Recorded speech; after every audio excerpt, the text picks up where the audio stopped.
गुरु मिलना कठिन नहीं है, चेला बनना कठिन है।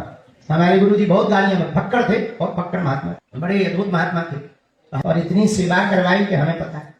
सुलाने के पहले उनको पैर में ऐसे अंगूठा से दबवाने की आदत है। 12:15 पे सोते थे, 3:30 पे 3:30 पे उठ जाते और उनके जगने के पहले हमें जगना पड़ता था। सुबह 6 बजे तो धूना रमाओ, जब तक वो पूजा में बैठते थे हम धूना रमा के 4 रोटी बड़ी बड़ी मोटी मोटी 40-42 इंची और 40-42 नंबर बड़ी हम 4 रोटी, दाल थोड़ी सी बना दी, थोड़ी चटनी बना दी। 6 बजे पाकर तिलक लगाकर चाय की सितारा दिन भर की प्राप्ति 2010 में प्रारंभ में हमको प्रारंभ।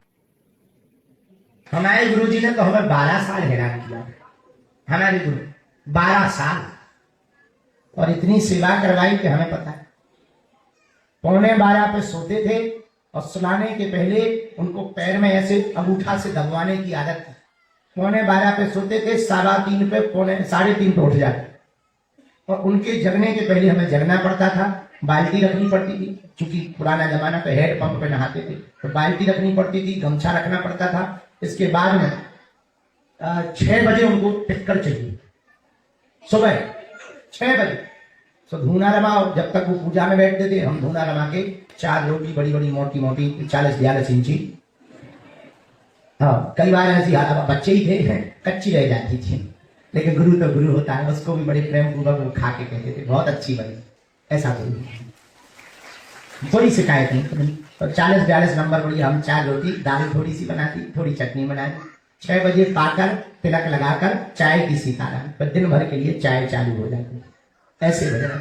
और दिन भर कभी चाय चल रही, कभी कोई मिलने आ गया, कभी कोई कथा सुना रहे, कभी कोई जप बता दिया, कभी कोई, और नाराज हो जाते थे, इतनी गालियां बकते थे। अब हमारा तो मोबाइल में गालियां चल जाएंगी, इसलिए हम देते नहीं। हाँ, हमारे गुरु जी बहुत गालियां में फक्कड़ थे और फक्कड़ महात्मा थे, खूब गालियां बकते थे, बड़े अद्भुत महात्मा थे। हमको 12 साल लगा। हाँ, मतलब 5-6 वर्ष की अवस्था में आ गए थे और 13-14 साल की अवस्था में हमको वो मिला। फिर पूर्ण मंत्र की प्राप्ति 2010 में प्रारंभ में हमको प्रारंभ 2010 में, और 2010 में शरीर पूरा। जो दूसरा मंत्र था बड़ी मुश्किल से उनकी बड़ी कृपा हुई, हेतु की कृपा। तो गुरु मिलना कठिन नहीं है, चेला बनना कठिन है। सच्चा और अच्छा गुरु किसी भी रंग को राजा बना सकता है। तुम देखो तो नरेंद्र नाम का बालक विवेकानंद बन गया। अरे उनकी छोड़ो, वो तो बहुत पुरानी बात हो गई, नई नवेली बात सुनो। हमको ही देख ली, गांव का एक अनपढ़ गवार साधारण परिवार इस जन्म में गुरु की कृपा हो तो हम तुम लोगों को प्रवचन सुनाने लायक बना। ये गुरु की कृपा है। गुरु की कृपा बड़ी बलवान होती है। हाँ, इसमें धैर्य रखना पड़ता, भरोसा रखना पड़ता और समर्पण रखना। बिना इसकी कृपा नहीं। तो आप सब भाग्यशाली हो कि सन्यासी बाबा के शरण मिल रहे हैं, इसलिए नियम कर पाओ तो ही दीक्षा लो। चमत्कार के चक्कर में, मिलने के चक्कर में, फोटो के चक्कर में बिल्कुल दीक्षा ना लेना। पक्के चेला बनना हो तो दीक्षा लो, वरना अभी भी कुछ नहीं बिगड़ा है। अपने केरा पेरा खाओ, सामान बेच देना दुकानों से।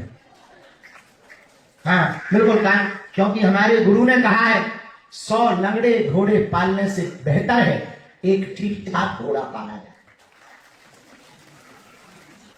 इसलिए पक्के चेला बन सको तो दीक्षा लेना, जीवन सुधारना हो तो दीक्षा लेना, उन्मुक्त होना हो तो दीक्षा लेना, हनुमान जी का होना हो तो दीक्षा लेना, बागेश्वर धाम का पगला बनना हो तो दीक्षा लेना।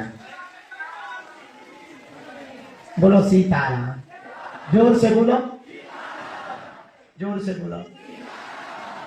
हम भैया 2 कप चाय बना दो, पंडित जी कुर्सी